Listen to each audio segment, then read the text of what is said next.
ஓம் சைராம், ஜெய் சைராம். என் அன்பின் பிரியமே, என்னிடம் இருந்து உனக்கு ஒரு ஆச்சரியமான பரிசு கிடைக்கும். வரவிருக்கும் வாழ்க்கை மகிழ்ச்சி ஆச்சரியங்களோடு நிறைந்ததாக இருக்கும். என் வார்த்தை மீது நம்பிக்கை வை. உன் வாழ்வில் வளமும் நலமும் பெற்று நிரந்தரமான நிம்மதியடைவாய். உன் எதிர்கால தேவைகள் அனைத்தையும் நான் நிறைவேற்றி தருவேன் என் தங்கமே. ஒருவன் என் நாமத்தை அன்போடு உச்சரிப்பானாகில் நான் அவனுடைய ஆசைகளை பூர்த்தி செய்து அவனுடைய பக்தியை அதிகப்படுத்துவேன். என் வாழ்க்கையையும் செயல்களையும் ஊக்கமோடு இசைப்பாடுவானாயின் அவனுக்கு முன்னும் பின்னும் எல்லா திக்குகளிலும் சூழ்ந்திருப்பேன். எவன் என்னிடம் பூரண சரணகதி அடைகிறானோ, எவன் என்னை விசுவாசத்தோடு வணங்குகிறானோ, எவன் என்னை நினைவில் நிறுத்தி கொண்டு நிரந்தரமாக தியானம் புரிகிறானோ அவனை விடுவிப்பது என் சிறப்பு இயல்பாகும். என் நாமத்தை உச்சரிப்பவர், என்னை வணங்குபவர், என் நிகழ்ச்சிகளையும் வாழ்க்கையை பற்றியும் எண்ணி இவ்வாறாக என்னை நினைவிலிருத்தியிருப்பவர்கள் எங்கெனம் உலகப் பொருட்கள், உணர்ச்சிகள் இவைகளில் கவனமுள்ளவர்களாக இருக்க முடியும்? சாவின் வாயிலிருந்து என் அடியவர்களை நான் வெளியே இழுத்து விடுவேன். என் கதைகள் கேட்கப்பட்டால் எல்லா நோய்களும் விலகும். என் கதைகளை மரியாதையோடு கேட்டு அவற்றை எண்ணி தியானம் செய்து கிரகித்துக்கொள். இதுவே மகிழ்ச்சிக்கும் திருப்திக்குமான மார்க்கமாகும். என் அடியவர்களின் பெருமையும் அகம்பாவமும் அற்றுவிடும். கேட்பவரின் மனம் அமைதிப்படுத்தப்படும். வாழ்க்கையில் நாம் போகின்ற பாதையில் தடங்கள் வராமல் இருந்தால் நீ சரியான பாதையில் போகவில்லை என்று அர்த்தம். பாதையில் வரும் தடங்கள்தான் உன்னை முன்னேற வைக்கும். முன்னேற்றத்திற்கு வழிவரும் இடங்கள்தான் உன்னை நகர்த்தி பார்க்கும் தோல்வி ஒன்று. அந்த தோல்வி உன்னை தாழ்த்தவோ வீசவோ அல்ல, இருந்த நிலையிலிருந்து உச்சாணி உயரத்தை தொடுவதற்காக. என்றும் பழுத்த காயாகவோ கனியாகவோ பட்டுப்போய் நீ விழமாட்டாய். நீ கீழே விழுவது வீழ்ச்சியல்ல குழந்தையே. விதையாய் கீழே உன்னை நான் தூவி கொண்டு இருக்கிறேன். அப்படி தூவிய விதையான உன்னை வரலாறு காணாத உயரத்தில் உயர்த்த எடுக்கும் புது முயற்சிகள் அவை உனக்கு புதியது. அதனால் அவைகள் உன்னை தள்ளாட வைக்கும். ஒரு விதை மண்ணில் விழுந்து சிறிது காலம் தன் வளர்ச்சிக்கு வெளியில் தான் இருப்பதை காட்டிக்கொள்ளாது. பிறகு செடியாய் மரமாய் வளரும். அப்படி தன் வளர்ச்சியை காண்பிக்க முதலிலே தன் இருப்பிடத்தை பலமாக்கிக் கொள்ளும். அப்போது அது எதிர்நோக்கும் பிரச்சனைகள் நிறைய உண்டு. அதே போலத்தான் நீயும் இருக்கின்றாய். நீ விழுந்திருந்திருக்கலாம், ஆனால் அதை தோல்வி என்று கருதாதே. எழுந்து வானமாய் படர்ந்து நிற்கும் அளவிற்கு நீ உயரப்போகிறாய் குழந்தையே. அதற்குத்தான் இந்த சிறிய சறுக்கல். சறுக்கல் என்பது கீழே விழுவதற்காக அல்ல, மேலே உயர்ந்து செல்வதற்காக. உன்னை விதையாய் உன் வாழ்க்கையில் புதிய பாதையில் உன்னை நான் தூவியுள்ளேன். சிறிது கடினமாக இருந்த வழிகள் அது உனக்கு உணர்த்தும் பாடமாக இருக்கலாம். ஆனால் நிச்சயம் நீ உயர்வாய். என்ன இப்படி சொல்கிறீர்கள் என்கிறாயா? நான் சொல்வது கால நேரம் பார்த்து சொல்கின்ற சொல் அல்ல, எந்த காலத்தில் நடக்கும் என்ற சொல். எதிர்காலத்தில் உன் காலம் என்று நீ சொல்லப்படும் அளவிற்கு நடக்கும். அதற்கு மறைமுகமாக நான் சொல்லும் சொல்தான் எதிர்காலம். இன்னும் கொஞ்ச தூரம்தான், அதனால்தான் தாமதமாகிறது. ஆனால் அது தாமதமில்லை. உன்னை நீ தயாராக்கிக் கொள்ளும் காலம் அது. வெற்றிக்கான காலம் வந்துவிட்டது குழந்தையே. இதில் நீ நிச்சயம் ஜெயிக்கப் போகிறாய். உன் கோரிக்கைகளை நான் என்றும் நிராகரித்தது கிடையாது.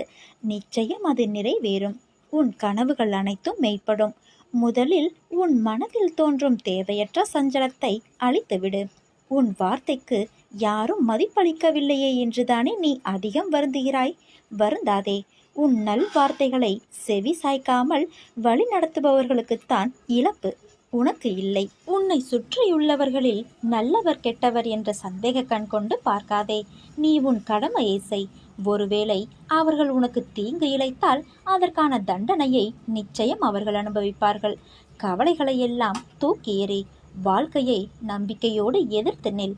அப்போதுதான் உன்னால் தடைகளை தகர்த்து வெற்றி அடைய முடியும். உனது துயரங்கள், வியாதிகள், கடன் சுமைகள் அனைத்தும் உன்னை விட்டு விலகும். உனது நிழலாக நான் இருக்கும் பொழுது எதற்காகவும் நீ கலங்கக்கூடாது. மனதில் நம்பிக்கையோடு இரு. நீ மகிழ்ச்சியாக இருப்பதை பார்ப்பதற்கே உன் அம்மா அப்பாவாகிய இந்த சாய்பாபா என்றும் விரும்புகிறேன். நீ போகும் வழியில் சில முட்கள் இருக்கும். கவனமாக நடந்தாலும் சில முட்கள் உன்னை காயப்படுத்தும், வலியை உண்டாக்கும். அந்த வலியை தூக்கி எறிந்து பயணித்தால் இறுதியில் மலர்கள் நிறைந்த செம்மையான பாதையில் உன் வாழ்க்கையின் பயணம் இருக்கும். உன்னுடைய தகப்பனாக நான் இருக்கிறேன். எதற்கும் துக்கப்படாதே, எதை கண்டும் பயப்படாதே. என் திருநாமத்தை யாரெல்லாம் சொல்கிறீர்களோ அங்கே அவர்களுக்கு அருகில் நான் வந்து விடுவேன் என்பது சாய்பாபாவின் வாக்கு. இன்று பாபா சொல்லும் மகிழ்ச்சியான செய்தி என்ன தெரியுமா? ஏதோ ஒரு ரூபத்தில் உனக்கு நான் தரிசனம் தருவேன் என்பது. உன் வாழ்க்கையே போராட்டங்கள் நிறைந்ததாய் இருக்கிறது. எல்லா கஷ்டங்களும் வருகிறது போல தோன்றுகிறதா? நீ வாழ்க்கையில் ஜெயிக்க பிறந்த குழந்தை. வாழ்க்கையில் சந்தோஷங்கள் கஷ்டங்கள் வருவது இயல்பு. அதை தாண்டி மன வலிமையை சோதிப்பது போன்ற நிகழ்வுகள் நடக்கிறது என்றால் நீ சரியான பாதையில்தான் பயணிக்கிறாய். என் வார்த்தைகளும் என் புதியும் உனக்கான எல்லா வழியையும் போக்கும். அனைத்தையும் கடக்க மன உறுதியை கொடுக்கும். என் ஆசீர்வாதத்தை நிறைந்த மனதுடன் உனக்கு நான் அருளுவேன். உன் கையில் நிச்சயம் நான் கொடுக்கும் புதியை நீ வாங்குவாய். வாக்குவாதங்களில் ஈடுபடாதே, அது உன் நிம்மதியை தொலைத்துவிடும். நீ என் அன்பு குழந்தை. தேவையில்லாத விஷயங்களுக்கு நேரத்தை செலவிடுவதையும் அதற்கு வருத்தப்படுவதையும் நான் விரும்புவது இல்லை. என் பிள்ளையின் நிம்மதிதான் எனக்கு நிம்மதி. நீ நிம்மதியில்லாமல் நான் எப்படி நிம்மதியுடன் இருப்பேன்? அதனால் உன் மனதை ரணப்படுத்தி பார்க்க நினைப்பவர்கள்தான் தெரிந்தே உன்னிடம் வலிய வருகிறார்கள். ஒரு வார்த்தையுடன் அவர்களுக்கு பதில் கூறு. அப்படி இல்லை என்றால் என்னை நினை, அவர்களுக்கு தக்க பதிலடி கொடுப்பேன். நல்ல வாழ்க்கை வாழ நினைப்பவர்கள் காயப்படுவார்கள்.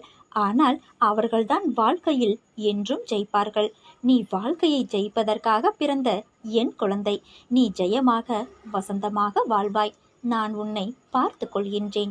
முதலில் மனதை ஒருநிலைப்படுத்து. மனதில் அமைதியில்லாமல் நீ எதை செய்தாலும் அது சிறப்படையாது. எல்லோரும் உன் உள்ளத்தை காயப்படுத்தும் விதத்தில் நடந்து கொள்கிறார்களே என்று ஒரு பொழுதும் வருந்தாதே. ஸ்ரீ சாய்பாபாவுக்கு எல்லாம் தெரியும் என்பதை எண்ணி அவரிடம் சரணடை. ஸ்ரீ சாய்பாபாவுக்கு இனிப்புகளை நிவேதனம் செய். மறந்து போனதற்கு மன்னிப்பு கேள். பிறகு பார், 24 மணி நேரத்திற்குள் என்ன நடக்கிறது என்பதை. கேட்டவை உடனே கிடைக்கும். அன்பு மேலிட்டால் உன் கண்கள் குளமாகும்.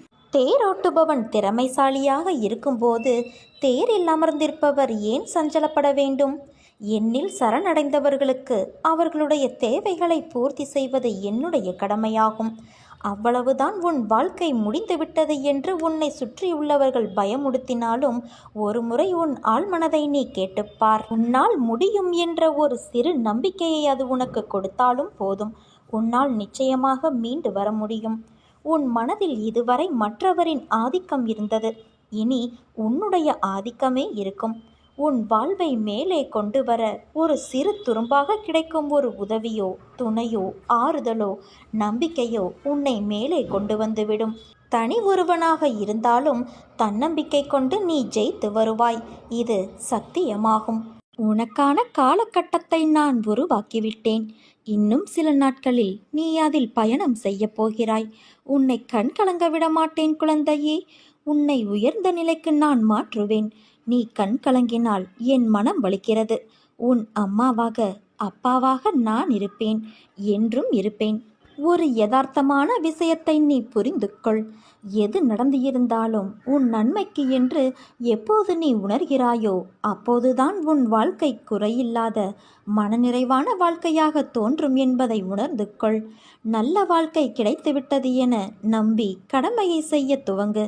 உன் நம்பிக்கையும் ஊக்கமும் எந்த அளவுக்கு வலிமையாக உள்ளதோ அந்த அளவுக்கு வெற்றியும் விரைந்து வரும்.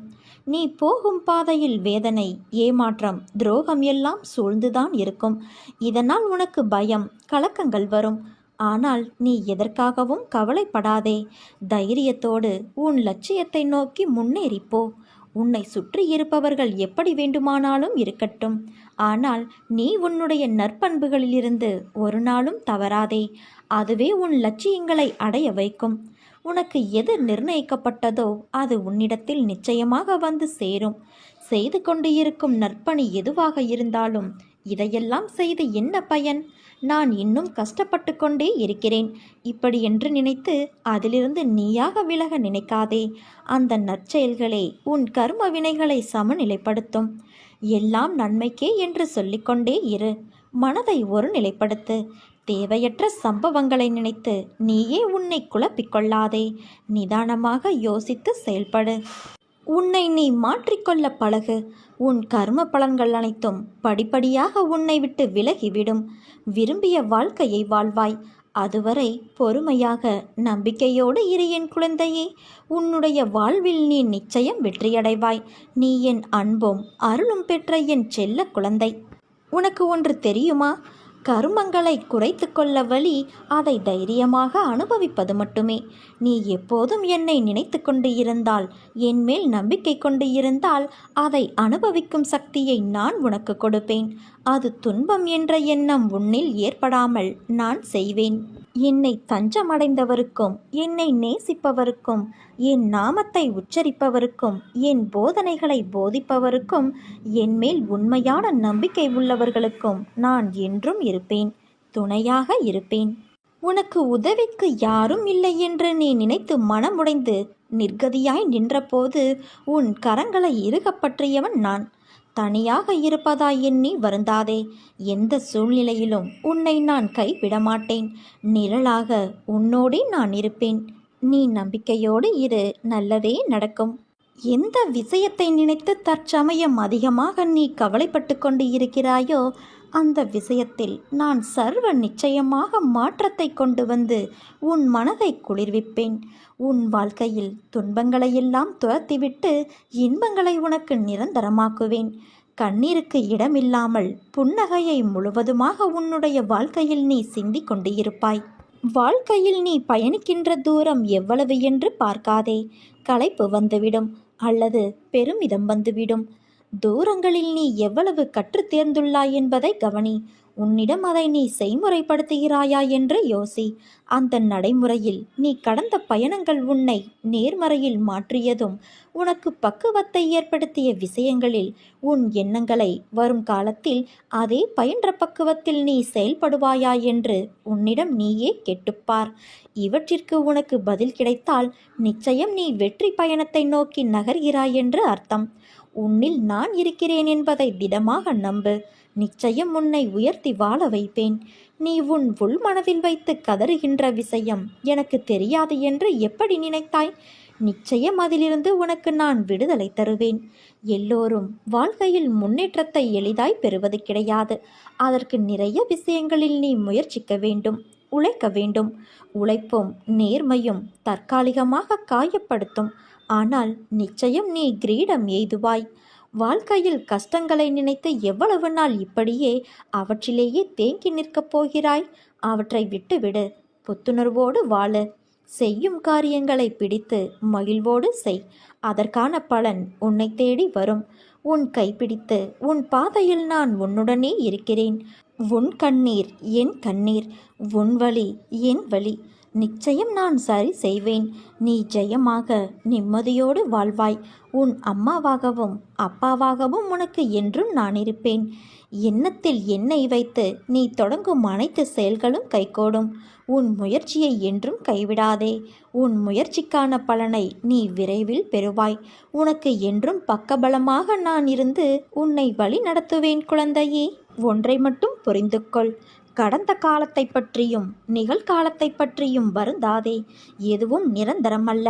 உன் எதிர்காலம் நல்ல காலமாக மாற உள்ளது. அதை உற்சாகத்தோடு வரவேற்க நீ தயாராக. நான் அதற்கான வேலையை துவங்கிவிட்டேன். நீ மனநிறைவோடு இரு என் குழந்தையே. என் விருப்பம் நீ எல்லாவற்றிலும் வாழ்ந்து சுகப்பட வேண்டும் என்பது. அதற்கு உன்னை தயார்படுத்தும் வேளையில் இப்போது நான் ஈடுபட்டு இருக்கிறேன். என்னை நோக்கி முதலில் ஓரடியை நீ எடுத்து வை. அடுத்து மற்றதை உன் தந்தையான நான் பார்த்து கொள்கிறேன். நீ இன்னும் கொஞ்ச காலம் அனைத்தையும் சகித்து கொண்டு இரு. நான் உன் வாழ்வில் நிச்சயமாக ஒரு மாற்றத்தை உண்டாக்குவேன். உன்னை ஆசீர்வதித்து உன் கஷ்டங்கள் அனைத்தையும் தீர்க்க நான் உன் வீட்டிற்கு வருவேன். உன் வாழ்க்கையில் சில நினைவுகள் உன் மனதில் வடுவாய் அமர்ந்து உன்னை அழுத்தி முன்னேற விடாமல் வேதனை என்னும் படுகொலியில் தள்ளி உன் வாழ்க்கையில் நீ முன்னேற வேண்டும் என்ற எண்ணத்திற்கு அது தடையாய் இருப்பதால் திக்கு தெரியாமல் குழம்பிப் போய் இருக்கின்றாய். நீ எதிர்காலத்தை யோசித்து எடுத்த முடிவை அவர்கள் யோசிப்பது இல்லை. நீ அவர்களை காயப்படுத்தினாய் என்பது மட்டும்தான் அவர்களுக்கு புரியும். அவர்களுக்கான சூழ்நிலை புரிந்துதான் நீ அந்த முடிவை எடுத்தாய் என்பது அவர்களுக்கு புரியாது. அதை எதிர்பார்த்தால் கடைசியில் நீதான் காயப்பட்டு நிற்பாய். உன்னை தவறாக புரிந்து கொண்டார்கள், நம்மை நேசித்தவர்கள் என்றுதானே நீ வேதனையடைகிறாய். எதற்கும் கலங்காதே, நான் உனக்காகத்தான் இருக்கிறேன். உன்னை நிச்சயம் நான் முன்னேற வைத்து வெற்றி பெற வைப்பேன். என்னை நம்பு, பொறுமையாக இரு. எல்லாவற்றையும் கடக்க நான் உதவுகிறேன். உன் மனதை மட்டும் என்னிடம் நிறுத்தி அமைதியாக இரு. பிறகு உனக்கு நடப்பது எல்லாம் நல்லதாகவே நடக்கும். அதற்காக நான் உன்னுள் இருக்கும் பக்தியைக் கண்டு வியக்கிறேன். உன் அன்பு உணரும் நிமிடங்கள் என் கண்களிலிருந்து ஆனந்த கண்ணீர் வருகிறது. என் பிள்ளைக்கு நான் என்றால் உயிராய் நினைக்கும் என் குழந்தையான நீ பக்தியும் பாசமும் செலுத்துகிறாய். அதோடு உன்னிடம் நான் எதிர்பார்ப்பது இன்னும் கொஞ்சம் பொறுமையாகவும் நம்பிக்கையும் தான். உனக்கான பரிசை நான் நிச்சயம் தருவேன். உன் அம்மாவாக அப்பாவாக நான் என்றும் என் கண்ணிமையில் வைத்து கருவறையில் காப்பது போல உன்னை வளர்ப்பேன். நீ என் செல்ல குழந்தை, என் குழந்தையே. நமது மனம் இறைவன் மீது முழுமையாக படிந்துவிட்டால் தேகத்தை பற்றிய கவலை நமக்கு இருக்காது. மன உளைச்சல், அலைச்சல், துக்கம், கோபம் போன்றவை நம்மை அணுகாது.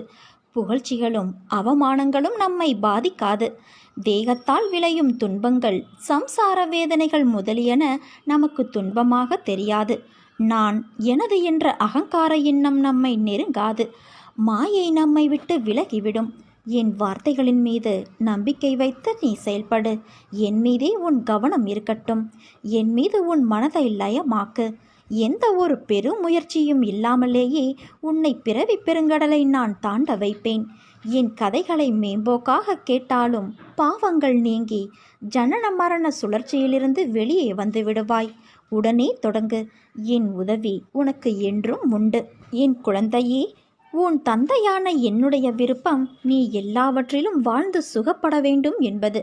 அதற்கு உன்னை தயார்படுத்தும் வேளையில் இப்போது நான் ஈடுபட்டு கொண்டிருக்கிறேன். என்னை நோக்கி முதலில் ஓரடியை நீ எடுத்து வை. அடுத்து மற்றதை நான் பார்த்து கொள்கிறேன்.